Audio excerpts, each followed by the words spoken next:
ಅವರಿಗೆ ಸ್ವಾಗತ. ನಾನು ಲತಾ ಜಯರಾಮ್. ನಮಸ್ಕಾರ. ಇವತ್ತು ನಾನು ಒಂದು ಹಳೆಯ ಕಾಲದ ಅಡಿಗೆ, ಬಹಳ ಜನರಿಗೆ ಚೆನ್ನಾಗಿ ಗೊತ್ತಿರುವಂಥ ಅಡಿಗೆ ಇದು. ಅದೇನೆಂದರೆ ಮಾಟೋಡೆ ಪಲ್ಯ ಅಥವಾ ಮಾಟ್ವಾಡಿ ಪಲ್ಯ ಅಥವಾ ಬರೋಡಾ ಪಲ್ಯ ಅಂತಾರೆ.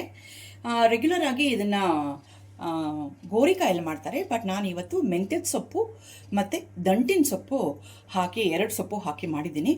ಹೇಗೆ ಮಾಡಿದ್ದೀನಿ ಅಂತ ನಿಮಗೆ ಸ್ಟೆಪ್ ಬೈ ಸ್ಟೆಪ್ ಎಲ್ಲ ತೋರಿಸ್ತೀನಿ. ನಮ್ಮ ಸ್ವಾದ ಸರೋವರ ಚಾನಲ್ ಪೂರ್ತಿ ವಿಡಿಯೋ ನೋಡಿ ಮತ್ತು ಲೈಕು ಶೇರು ಸಬ್ಸ್ಕ್ರೈಬ್ ಮಾಡಿ ನಮಗೆ ಸಪೋರ್ಟ್ ಮಾಡಿ. ಬೆಲ್ ಐಕಾನ್ ಪ್ರೆಸ್ ಮಾಡಿ ಆಲ್ ಅನ್ನೋ ಆಪ್ಷನ್ ಸೆಲೆಕ್ಟ್ ಮಾಡಿದ್ರೆ ನಾವು ಮಾಡೋ ಪ್ರತಿಯೊಂದು ಅಡುಗೆ ನೋಟಿಫಿಕೇಷನು ನಿಮಗೆ ಮೊದಲು ಬಂದು ತಲುಪತ್ತೆ.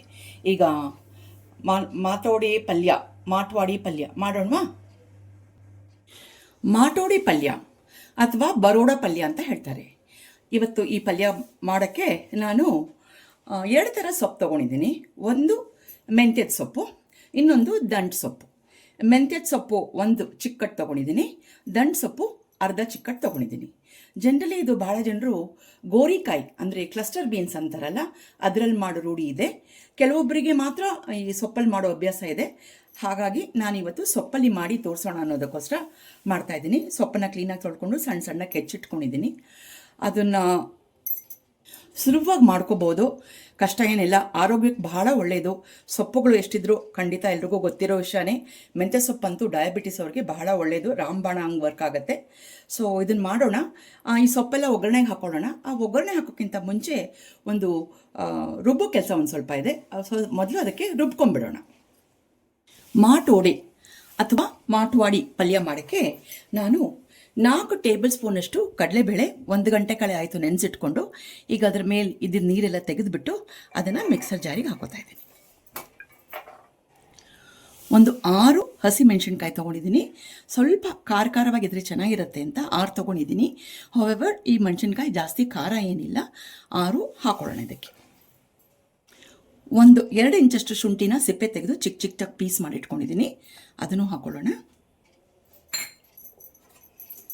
ಒಂದು ದಪ್ಪ ತೆಂಗಿನಕಾಯ್ದು ಅರ್ಧ ಹೋಳು ತೆಂಗಿನಕಾಯಿ ಸ್ಲೈಸ್ ಮಾಡಿ ಇಟ್ಕೊಂಡಿದ್ದೀನಿ, ಹಾಕೊಳ್ಳೋಣ. ಒಂದು ಚಿಟಕಿ ಅರಿಶಿನ.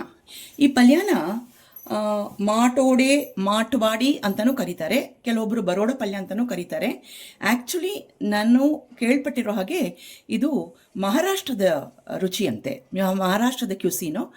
ಆಮೇಲೆ ಕರ್ನಾಟಕಕ್ಕೆ ಬಂದಿರೋದ್ರಿಂದ ಮರಾಠಿನಲ್ಲಿ ಅದು ಮಾಟೋಡೆ ಅಂತಾರೆ. ನಮ್ಮ ಕರ್ನಾಟಕಕ್ಕೆ ಬಂದಮೇಲೆ ಅದು ಮಾಟ್ವಾಡಿ ಪಲ್ಯ ಅಂತ ಆಗಿದೆ. ಹೆಸರೇನಿದ್ರೆ ಏನಂತೆ, ರುಚಿ ಚೆನ್ನಾಗಿದ್ರೆ ಅಷ್ಟೇ ಅಲ್ವಾ? ಈಗ ರುಬ್ಕೊಳ್ಳೋಣ ಇದನ್ನು. ಇದಕ್ಕೆ ನೀರು ಹಾಕದೆ ಸ್ವಲ್ಪ ತರ್ತರಿಯಾಗಿ ರುಬ್ಕೊಳ್ಳೋಣ. ರುಬ್ಕೊಳ್ಳೋಕೆ ಮುಂಚೆ ಒಂದು ಸ್ವಲ್ಪ ಇಂಗು ಹಾಕೊಂಡ್ಬಿಡೋಣ. ಇಂಗುನ ಸಾಫ್ಟ್ ಇಂಗು ತೊಗೊಂಡಿದ್ದೀನಿ. ಇದು ಸ್ಪೂನಲ್ಲಿ ಬರಲ್ಲ, ಕೈಯಲ್ಲೇ ಹಾಕೊಂಡ್ಬಿಟ್ಟು ನೀರು ಹಾಕದೆ ರುಬ್ಕೊಳ್ಳೋಣ. ತೀರಾ ರುಬ್ಬಕ್ಕೆ ಆಗಲಿಲ್ಲ ಅಂದರೆ 1 ಟೀ ಸ್ಪೂನಷ್ಟು ನೀರು ಹಾಕೊಳ್ಳೋಣ. ಕಡಲೆಬೇಳೆ, ಇಂಗು, ತೆಂಗು ರುಬ್ಕೊಳ್ಳೋದ್ರೊಳಗೆ ನಾವಿಲ್ಲಿ ಸೊಪ್ಪನ್ನು ಸ್ವಲ್ಪ ಒಗ್ಗರಣೆಗೆ ಹಾಕೊಂಡ್ಬಿಡೋಣ. ಒಗ್ಗರಣೆಗೆ ನಾನು 2 ಟೇಬಲ್ ಸ್ಪೂನಷ್ಟು ಎಣ್ಣೆ ಹಾಕ್ಕೊಂಡಿದ್ದೀನಿ. ಈಗ 1 ಟೀ ಸ್ಪೂನಷ್ಟು ಸಾಸಿವೆ ಸ್ವಲ್ಪ ಚಿಟ್ಕುಟ್ಬೇಕು. ಆಮೇಲೆ ಸೊಪ್ಪನ್ನು ಹಾಕೊಳ್ಳೋಣ. ಸಾಸಿವೆ ಚಿಟಿ ಅಂತ ಇದೆ. ಇವಾಗ ಮೆಂತ್ಯ ಸೊಪ್ಪು ಹಾಕೊಳ್ಳೋಣ. ಅದರ ಜೊತೆಗೆ ದಂಟು ಸೊಪ್ಪು ಹಾಕೊಂಡ್ಬಿಡೋಣ. ಹಾಕೊಂಡ್ಬಿಟ್ಟು ಸ್ವಲ್ಪ ಬಾಡಿಸ್ಕೊಂಡ್ಬಿಡೋಣ. ಬಾಡಿಸ್ಕೊಂಡ್ಬಿಟ್ಟು 1-2 ನಿಮಿಷ ಮುಚ್ಚಿಟ್ಬಿಡೋಣ. ಈ ಮೆಂತ್ಯದ ಸೊಪ್ಪನ್ನ ಮೊದಲೇ ಹಿಂಗೆ ಬಾಡಿಸ್ಕೊಳ್ಳೋ ಕಾರಣ ಏನಂದರೆ, ಮೆಂತ್ಯ ಸೊಪ್ಪಲ್ಲಿ ಸ್ವಲ್ಪ ಕಹಿ ಇರುತ್ತೆ. ಹಾಗಾಗಿ ಸ್ವಲ್ಪ ಚೆನ್ನಾಗಿ ಬಾಡಿಸ್ಕೊಂಡ್ಬಿಟ್ರೆ ಕಹಿ ಹೋಗುತ್ತೆ. ಕೆಲವೊಬ್ಬರು ಕಹಿ ಇಷ್ಟನೇ ಆಗೋದಿಲ್ಲಪ್ಪ ಅನ್ನೋರು ಈ ಟೈಮೊಳಗೆ ಬೇಕಾದರೆ ಒಂದು ಸ್ವಲ್ಪ ಬೆಲ್ಲ ಸೇರಿಸ್ಕೋಬೋದು. ನಾ ಏನು ಬೆಲ್ಲ ಸೇರಿಸ್ತಾ ಇಲ್ಲ. ಈಗ ರುಚಿಗೆ ತಕ್ಕಷ್ಟು ಉಪ್ಪು ಹಾಕಿಬಿಟ್ಟು ಇನ್ನೊಂದು ಸ್ವಲ್ಪ ಹೊತ್ತು ಮುಚ್ಚಿಟ್ಬಿಡೋಣ. ಉಪ್ಪು ಹಾಕಿದ್ರೆ ಇನ್ನೂ ಬೇಗ ಬೇಯುತ್ತೆ. ವೀಕ್ಷಕರೇ, ಇದು ರುಬ್ಕೊಂಡಿದ್ದೀನಿ ನೋಡಿ. ನಾವು ಆಂಬೊಡೆಗೆ ರುಬ್ತೀವಲ್ಲ ಹಾಗೆ ಒಂದು ಸ್ವಲ್ಪ ತರಿಯಾಗಿ ರುಬ್ಬಬೇಕು. ಈಗ ಈ ರುಬ್ಬಿದ ಮಿಶ್ರಣನ ನಾನು ಕೈಯಲ್ಲೇ ಈ ಸೊಪ್ಪೇನಿದೆಯಲ್ಲ ಸೊಪ್ಪು ಮೇಲೆ ಹೀಗೆ ಉದುರಿಸ್ಕೊಂಡ್ಬಿಡ್ತೀನಿ. ಇಂಗು ತೆಂಗು ಹಾಕಿ ಮಾಡ್ತಿರೋದು, ಈರುಳ್ಳಿ ಬೆಳ್ಳುಳ್ಳಿ ಏನೂ ಇಲ್ಲ. ಹಾಗಾಗಿ ಇದನ್ನು ಕೂಡ ನಾವು ಬ್ರಾಹ್ಮಣರ ಶೈಲಿಯ ಮಾತೋಡೆ ಪಲ್ಯ ಅಂತ ಕರೆದ್ರೆ ಖಂಡಿತ ನೀವೆಲ್ಲರೂ ಒಪ್ತೀರಾ ಅಂತ ಅಂದ್ಕೊಂಡಿದ್ದೀನಿ. ಈಗ ರುಬ್ಬಿದ ಮಿಶ್ರಣನ ಪೂರ್ತಿ ಇದ್ರ ಮೇಲೆ ಹಾಕ್ಕೊಂಡಿದ್ದೀನಿ. ಇವಾಗ ಇದ್ರ ಮೇಲೆ ನಾನು ಮಿಕ್ಸರಿಗೆ ಸ್ವಲ್ಪ ನೀರು ಹಾಕ್ಕೊಂಡು ಅದೇ ನೀರನ್ನು ಸ್ವಲ್ಪ ಸ್ಪ್ರಿಂಕಲ್ ಮಾಡ್ಕೊತಾ ಇದ್ದೀನಿ. ಇದನ್ನು ನೀವು ಒಂದು ಟಿಪ್ ಅಂತಲೂ ತಿಳ್ಕೊಬೋದು. ಒಟ್ಟಿಗೆ ರುಬ್ಬಿದ ಮಿಶ್ರಣ ಇದಕ್ಕೆ ಹಾಕ್ಬಿಟ್ಟು ಸೊಪ್ಪಿನ ಜೊತೆಗೆ ಮಿಕ್ಸ್ ಮಾಡಿಬಿಟ್ರೆ ತುಂಬ ಹೊತ್ತು ಕೈ ಆಡ್ತಾ ಇರಬೇಕಾಗತ್ತೆ. ಅದ್ರ ಬದಲು ಒಂದು ಸ್ವಲ್ಪ ನೀರು ಹಾಕಿಬಿಟ್ಟು ಮುಚ್ಚಿಟ್ಬಿಟ್ರೆ ಈ ಹಸಿ ವಾಸನೆ ಏನಿದೆಯಲ್ಲ ಬೇಳೆದು ಅದು ಹೋಗುತ್ತೆ, ಸೊಪ್ಪು ಬೇಯುತ್ತೆ, ಇದು ಚೆನ್ನಾಗಿ ಬೇಯುತ್ತೆ. ನೋಡಿ ಹೀಗೆ ಹಾಕಿದ್ದೀರಿ. ಇವಾಗ ಒಂದು 3ರಿಂದ 4 ನಿಮಿಷ ಮುಚ್ಚಿಟ್ಬಿಡೋಣ. ಮುಚ್ಚಿಟ್ಟು ಒಂದು 3ರಿಂದ 4 ನಿಮಿಷ ಆಗಿದೆ. ಇವಾಗ ಒಂದ್ಸಲ ಎಲ್ಲದನ್ನು ಚೆನ್ನಾಗಿ ಮಿಕ್ಸ್ ಮಾಡಿಬಿಡೋಣ.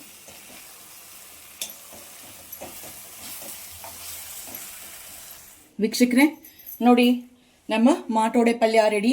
ಘಮ ಅಂತ ಇದೆ, ಬಾಯಲ್ಲಿ ನೀರು ಊರ್ತಾ ಇದೆ, ತುಂಬ ಚೆನ್ನಾಗಿರುತ್ತೆ. ಇದು ಚಪಾತಿ ಜೊತೆಗೆ ಮತ್ತು ಅನ್ನದ ಜೊತೆಗೆ ಕಲ್ಸ್ಕೊಂಡು ತಿನ್ನಕ್ಕಂತೂ ಆಹಾ ಎಷ್ಟು ರುಚಿಯಾಗಿರುತ್ತೆ ಅಂದರೆ ಅಷ್ಟು ರುಚಿಯಾಗಿರುತ್ತೆ. ಖಂಡಿತ ನೀವು ಟ್ರೈ ಮಾಡಬೇಕು. ಈ ಮಾಟೋಡೆ ಪಲ್ಯನ ಕೆಲವೊಬ್ಬರು ಸ್ವಲ್ಪ ಉದುದ್ರಾಗಿ ಮಾಡ್ಕೋತಾರೆ. ಆ ಉದುದ್ರಾಗಿ ಮಾಡ್ಕೊಂಡ್ರೆ ಏನಾಗುತ್ತಂದರೆ ಅನ್ನದ ಜೊತೆ ಕಲ್ಸ್ಕೊಳ್ಳೋಕ್ಕೆ ಚಪಾತಿ ಜೊತೆಗೆ ಉದುದೋದ್ರಕ್ಕಿಂತ ಸ್ವಲ್ಪ ಹೀಗೆ ಸಾಫ್ಟಾಗಿರೋದು ನಮಗಿಷ್ಟ. ಹಾಗಾಗಿ ನಾನು ಹೀಗೆ ಮಾಡ್ಕೊಂಡಿದ್ದೀನಿ. ನಿಮಗೆ ಉದುದ್ರು ಜಾಸ್ತಿ ಇಷ್ಟ ಅಂದರೆ ಆ ಕಡೆಯದಾಗ ನೀರೇನು ಮಿಕ್ಸರ್ ಜಾರಿಂದ ಹಾಕ್ತಿರಲ್ಲ ಅದು ಕಡಿಮೆ ಹಾಕ್ಕೊಳ್ಳಿ, ಆವಾಗ ನಿಮಗೆ ಉದುದ್ರಾಗಿ ಬರುತ್ತೆ. ಮತ್ತು ಡಬ್ಬಿಗಳು ತೊಗೊಂಡು ಹೋಗ್ಬೇಕು ಕೂಡ ಆವಾಗಲೂ ಸ್ವಲ್ಪ ಮೆತ್ತಗಿತ್ತಂದರೆ ಮಧ್ಯಾಹ್ನದೊತ್ತು ಊಟ ಮಾಡೋ ಜೊತೆಗೆ ಚಪಾತಿ ಜೊತೆಗೆ ರೊಟ್ಟಿ ಜೊತೆಗೆ ಎಲ್ಲ ಜೊತೆಗೂ ತುಂಬ ಚೆನ್ನಾಗಿರುತ್ತೆ. ಸುಲಭವಾಗಿ ಮಾಡ್ಕೋಬೋದು. ನಿಮ್ಮಿಷ್ಟ, ಉದುರ್ಬೇಕೋ ಮೆತ್ತಗಬೇಕೋ ಹೇಗಿದ್ರೂ ಹಾಗೆ ಮಾಡ್ಕೋಬೋದು.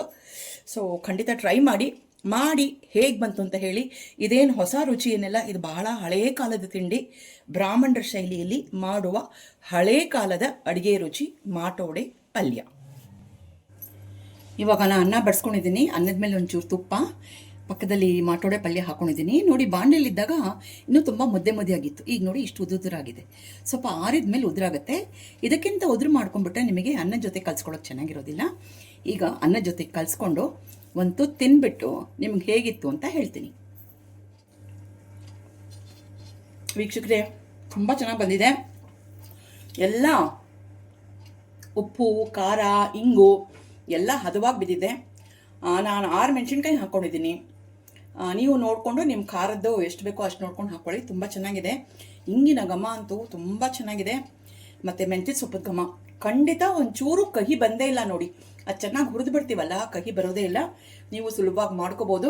ಈಗ ಕೂತ್ಕೊಂಡು ನಾನು ಪೂರ್ತಿ ಊಟ ಮಾಡ್ತೀನಿ. ಇಷ್ಟು ಹೇಳಿ ನಮ್ಮ ವಿಡಿಯೋನ ಮುಗಿಸ್ತೀನಿ. ಮುಂದಿನ ವಿಡಿಯೋ ಸಿಗೋಣ. ನಮಸ್ಕಾರಗಳು.